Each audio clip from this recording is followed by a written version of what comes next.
ವಿನೋದ್ ರಾವ್.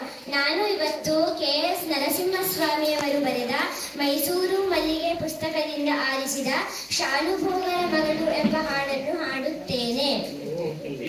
ಶಾನುಭೋಗರ ಮಗಳು ತಾಯಿ ಇಲ್ಲದ ಹುಡುಗಿ, ರತ್ನದಂತಹ ಹುಡುಗಿ ಊರಿಗೆಲ್ಲ, ಬಲುಜಾಣೆ ಗಂಭೀರ ಹೆಸರು ಸೀತಾದೇವಿ, 12 ತುಂಬಿಹುದು ಮದುವೆ ಇಲ್ಲ.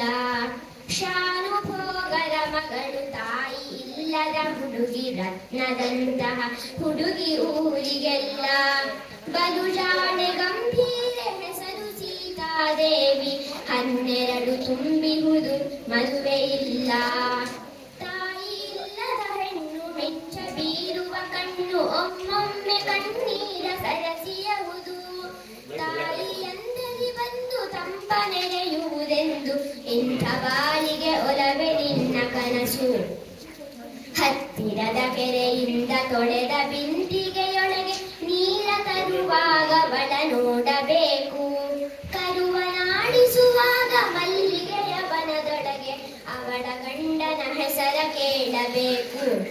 ಮೊನ್ನೆ ತಾವರೆಗೆರೆಯ ಜೋಯಿಸರ ಮೊಮ್ಮಗನು ಹೆಣ್ಣ ನೋಡಲು ಬಂದನವರ ಮನೆಗೆ. ವೈದಿಕರ ಮನೆಗಳಲ್ಲಿ ಊಟ ಹೊತ್ತಾಗುವುದು, ಒಲ್ಲೆನೆಂದಳು ಸೀತೆ ಕೋಣೆಯೊಳಗೆ. ಮಗಳ ಮಾತನು ಕೇಳಿ ನಕ್ಕು ಬಿಟ್ಟರು ತಂದೆ, ಒಳಗೆ ನಂದಾದೀಪ ನಂದಿ ಹೋಗಿ. ಫಲವ ನುಡಿದುದು ಹಲ್ಲಿ ಹೇಳಲೇನಿದೆ ಮುಂದೆ, ತೆರಳಿದನು ಜೋಯಿಸನು ತಣ್ಣಗಾಗಿ. ಬೆಳಗಾಗ ಕೆರೆಯ ಬಳಿ ನನ್ನ ತಂಗಿಯ ಕಂಡು ಕನ್ನೆ ತೋರಿದಳಂತೆ ಕಾರಣವನು. ಹೊನ್ನೂರ ಕೇಳಿಯಲ್ಲಿ ಬಂದಿದ್ದ ಹೊಸ ಗಂಡು, ತನ್ನ ಕೂದಲಿಗಿಂತ ಕಪ್ಪು ಎಂದು. ನಮ್ಮೂರಿನ ಕರೆಯ ಸಕ್ಕರೆಯ ಬೊಂಬೆಯನ್ನು ನೋಡಬೇಕೇ ಇಂಥ ಕಪ್ಪು ಗಂಡು. ಶಾನುಭೋಗರ ಮನೆಯ ತೋರಣವೇ ಹೇಳುವುದು, ಬಂದ ದಾರಿಗೆ ಸುಂಕವಿಲ್ಲವೆಂದು.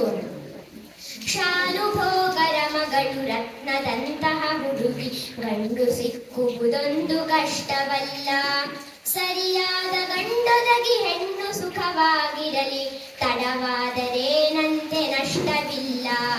ಶಾನುಭೋಗರ ಮಗಳು ರತ್ನದಂತಹ ಹುಡುಗಿ, ಗಂಡು ಸಿಕ್ಕುವುದೊಂದು ಕಷ್ಟವಲ್ಲ. ಸರಿಯಾದ ಗಂಡೊದಗಿ ಹೆಣ್ಣು ಸುಖವಾಗಿರಲಿ, ತಡವಾದರೇನಂತೆ ನಷ್ಟವಿಲ್ಲ. ತಡವಾದರೇನಂತೆ ನಷ್ಟವಿಲ್ಲ. ತಡವಾದರೇನಂತೆ ನಷ್ಟವಿಲ್ಲ. ಧನ್ಯವಾದಗಳು.